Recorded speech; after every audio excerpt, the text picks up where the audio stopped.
Dick O'Dow's on West Maple in Birmingham.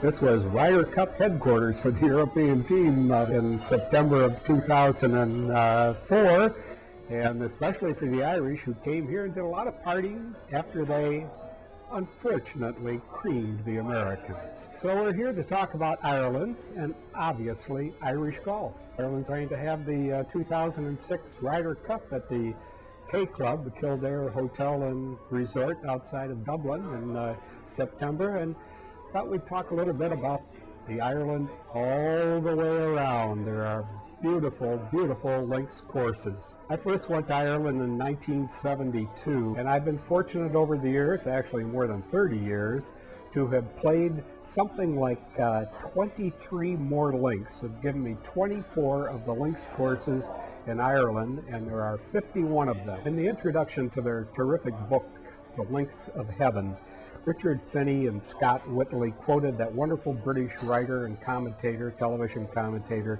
Henry Longhurst.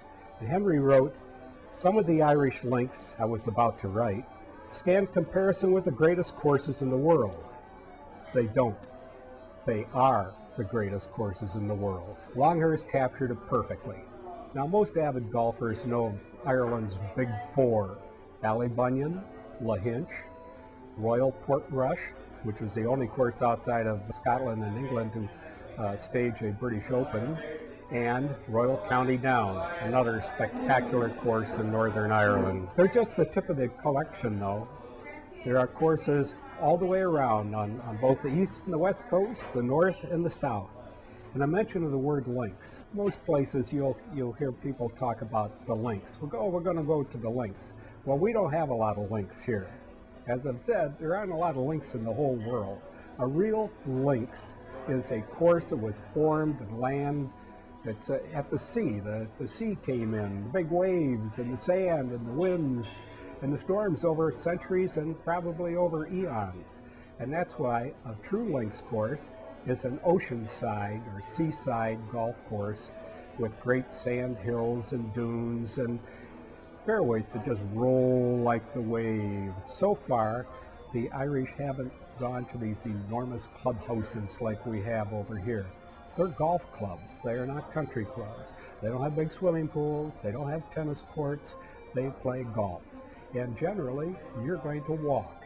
And that's part of the whole experience. Unfortunately, I have seen a few easy-goes and club cars slip in, I guess, to satisfy some of the Americans. But mainly, people walk. They either have a caddy, which I would definitely advise. It makes it much more enjoyable, or they have a trolley, a pull cart, or they carry their own bag. And unlike a lot of our resort courses or development courses where it's a long, it's a full par 3 or par 4 between the green and the next tee, the greens and the tees the holes are quite close together.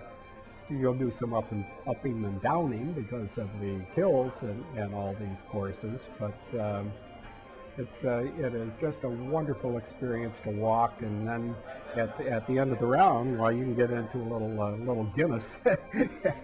Generally, the greens fees are less than they are at American resorts, especially on the courses in the west and the northwest. As far as using your driver goes, it's fine on the golf course, but not on the road. You are better off to have a professional driver, and most all of the tour packagers offer driver-assisted tours where you could have maybe 4 golfers and they'll have a driver in a van type thing, or 8 people, a smaller bus. And I definitely would advise that because the roads are very narrow. There are not freeways all over the island.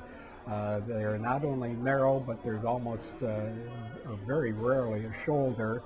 And since you're going to be going all around the coastal areas, they're very, very twisty.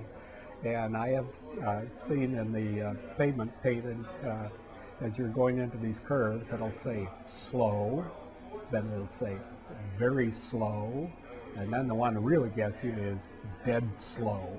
And that's practically a left-hand turn or a right-hand turn.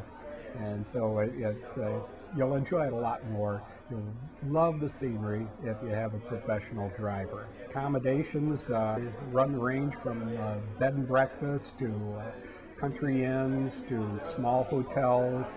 They don't go in big over there for these huge Hyatts and Marriotts and Westons and so forth that we have over here, or some of the huge resorts that resort lodges that we have here. There's some terrific places I've stayed in. St. Ernan's House, a lovely country house in Donegal, right outside city of Donegal.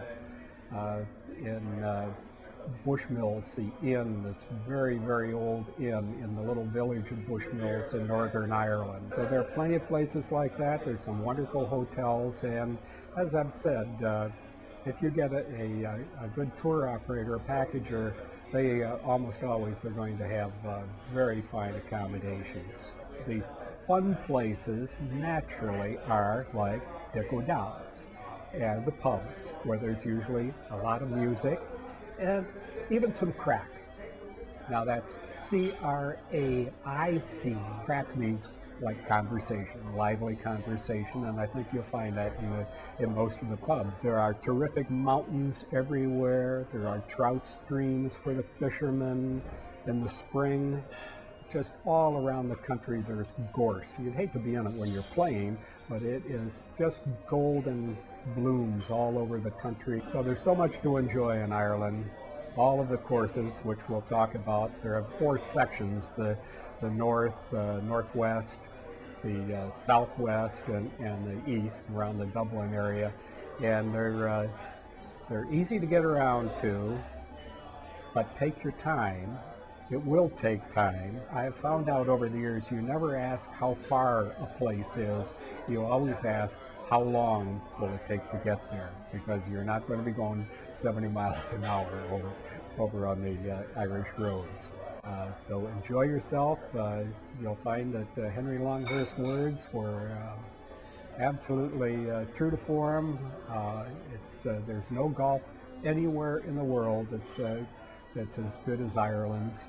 And as a friend of mine in Belfast, Ivan McMichael, who I've known for a long time, a journalist there, his favorite word is, it's magic. And that's Ireland, magic.